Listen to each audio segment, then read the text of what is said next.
Familja e Aki Imerit ka reaguar pas raportit se liria e medjeve ka shënuar rënje në vitin e fundit.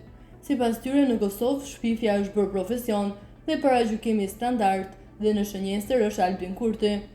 Shënjestra Albin Kurti: në Kosovë shpifja është bërë profesion, paragjykimi është bërë standard.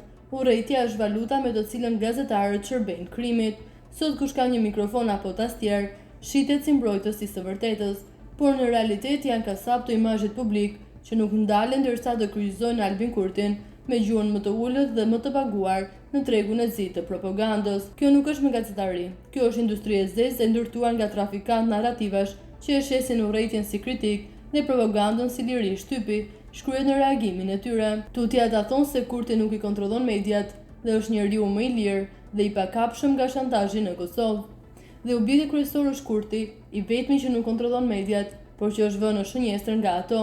Nëse sot do të mblidhin të gjitha rinqimet, shpifjet, ofendimet, fyerjet, paragjykimet, gjyqjet mediatike dhe analizat pa fakte, do të kishim një enciklopedi të zezë, si të shkatrosh një lider pa plumb, por me zjarrin e përditshëm të urrejtjes mediatike. Albin Kurti, njeriu më i lirë dhe më i pakapshëm në shantazhin në Kosovë, por është dhe më i sulmuari me një fushat të egër, të organizuar dhe të financuar nga kanalet e errta, shkruhet tutje.